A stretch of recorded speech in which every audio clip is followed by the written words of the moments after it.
6, a tiny tot pestered his mother to teach him the complex world of board politics involving kings and queens, when most boys of his age would rather listen to tales of valor of kings and queens. By the time this boy grew up to be an adolescent, not only had he mastered the game of wit and patience that this play needed, he was in fact ruling it. At the age of 14, he won the National Sub-Junior Chess Championship, and by the time he was 18, he had become a Grandmaster. Vishwanathan Anand has since gone on to defeat every master in this game.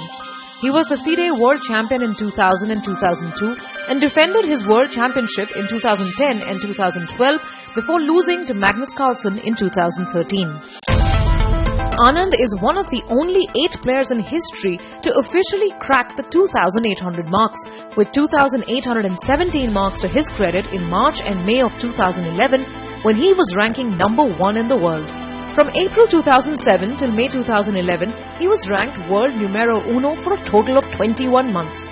The results at Norway Chess Tournament in June this year pushed his ranking back up to 2,816, placing him number 2 in the world behind Carlsen. Anand, thank you very much for joining us in this Inside Chennai series of ours. We try to portray all the big and bright aspects of the city, and we think that you are the brightest and the best aspect of the city. So thank you very much for joining us. Welcome inside Chennai, CNBC TV 18. So. Thanks a lot. Thank you very much for that. Okay, well, just to start, we know in every other game, cricket or tennis, there is a lot of physical skill involved. Chess is an all-mental game. What are the specializations? What are the characteristics that make for a great chess player?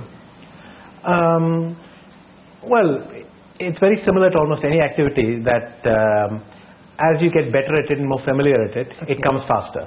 So in the same way that a physical sport, many of your actions come involuntarily, your body just moves without being. It's the same thing in chess. Moves have to just come automatically to you. You have to see the ideas immediately. When I describe the process, I will often say we consider these alternatives and we make a choice from this and that. But very often it's not framed like that. In my head, all that happens so automatically. So you specialize by playing through lots and lots of games till you get more and more familiar with concepts. And you watch other people and see how they approach the game, and that allows you to broaden your repertoire of ideas, because the way when you see different people use the same methods, then you learn more and more possibilities.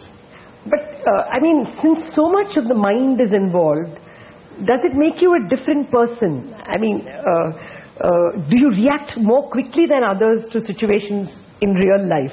Simply because you're more logical, I would assume. Everything in chess happens intuitively. So does a great chess player become a different human being from, if he weren't? Do you approach situations in real life differently? I think I do. For instance, in chess, you're always taught this idea that if you do something, it has consequences. Yes. You can't take them back.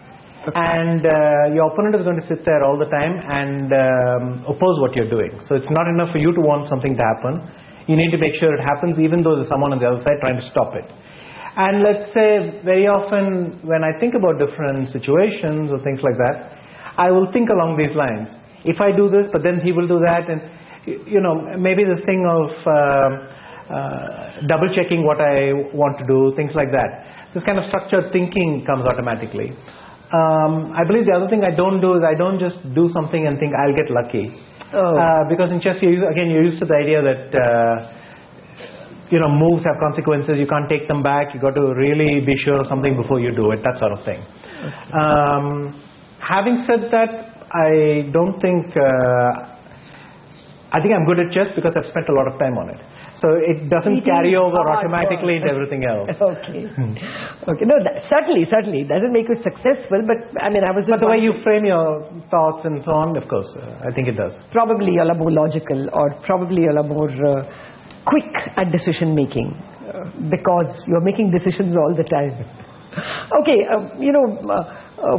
I understand that you're an energetic player. I mean, other players tell me that there are people like Carlsen who tire you, but Vishwanathan is a very energetic game. How would you see yourself as different from others? Well, there are various kinds of styles in chess. Generally, I would say I'm active or energetic in the sense that I like to do something, push my pawns forward, gain space, that sort of thing. Someone like Carlsen, it's not that he doesn't do that, but he's content to very often just keep the position moving along without being too active about it. But he can do it because he's also very sensitive. Even a slight inaccuracy here or there, a slight change, he perceives it in a very alert fashion. Whereas my strength is calculating a lot and a lot of deep, long lines, working through big trees of analysis, that sort of thing is my strength, and I try to play to mine. Okay. Stylistically, I'm in a broad group. There are many people with similar styles from me that I learn from, many greats, people like Tal and so on. I think there are some similarities, Fischer as well. But it's true. I think that's an accurate description, that I have an active style. Okay. What's been your greatest moment, your best game? Something that must have satisfied you a lot. I don't think there's one moment like that. Okay. If you pressed me, I would say recently I played a game against Aronian in 2013 in Vikensay. And that game at that point was already, this was 2013. Yes. And many people said it's the game of the century. Okay. Which suggests they don't think much is going to happen in the next 87 years. Not that, that epithet has still been then subsequently been used for the games. But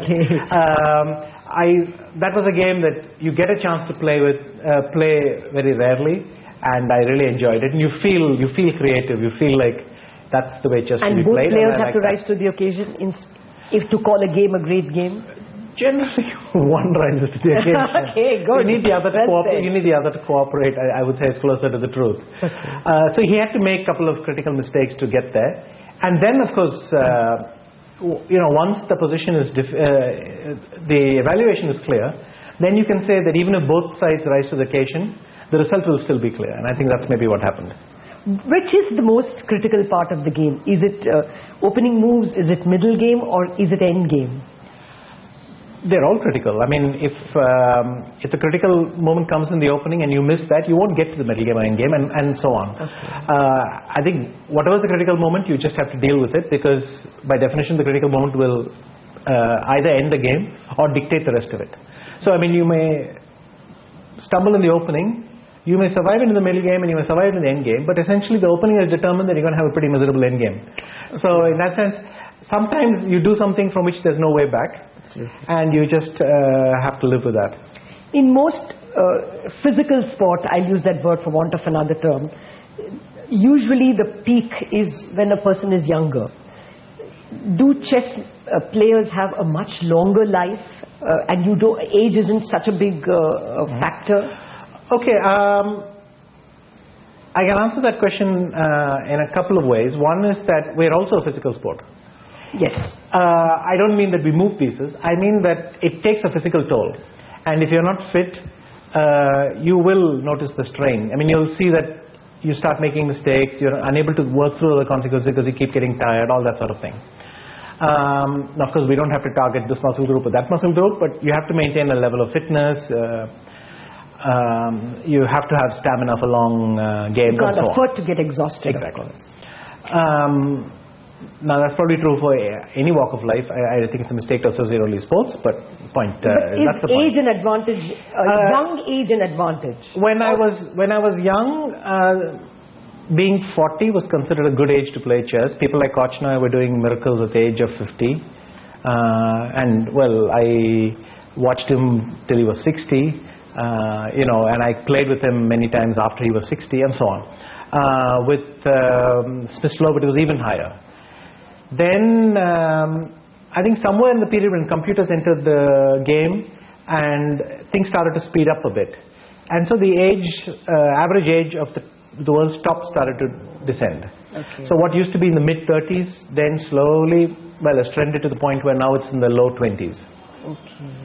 And if you look at the top 10 nowadays, there are many guys who are almost all of them are under 25. Okay. So in that sense, there's a very clear trend in chess, which is that it's getting much, much younger, which also means that your career obviously will get shorter. So there comes up, so we're beginning to resemble other sports, except that I would say we probably can stretch the ends a bit, so we can go on a bit longer. So when I see, let's say a footballer or something retire at 35, that's still not necessary in chess, but it's going to come at a bit later. And that tendency is also very clear. But it's also very difficult to remain motivated for a long time. How do you motivate yourself match after match? And you play for what, 6-7 months a year? Yes, I would say this, that I've always felt that if you enjoy playing the game and you enjoy tournaments, I mean you enjoy the life associated with the chess players. So I like the traveling.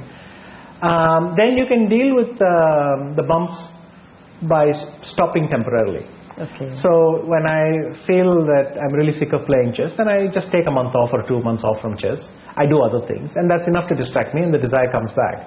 I've never really felt the need to be in some sort of frenzy or motivation in order to be able to do well. I find that if I'm comfortable, I enjoy playing chess, and I'm well prepared with good ideas which I can execute and so on, that playing chess feels natural and nice to me. So given that I've allowed myself to take as much time off as and when I need it, I've managed to stretch it so far. But you will be playing practically every day, or? No, very far from it. I have heavy training sessions when I'm doing 9 hours a day, 10 hours a day. I also have days when I'm keeping myself, pacing myself, keeping myself in shape, both on the chessboard and physically, and then I'm doing maybe 3 or 4 hours a day. But there are also many days where I just switch off the computer and I don't start the chess program, and that's it. So I think that's very important and healthy, and I've noticed that I need that more and more. Okay. That in order to get back the desire, sometimes you just have to let go of chess completely for a while. It's quite healthy, in fact. I find that it clears your thoughts, unwind, and it also clears a lot of the impressions you had. I mean, you build up eventually this idea of this was a positive experience, so I'm going to go for this, and I'm going to skip this opening or this opponent because it was an unpleasant experience. But once you've had some time to rest and you can clear all that, then you're better able to start afresh.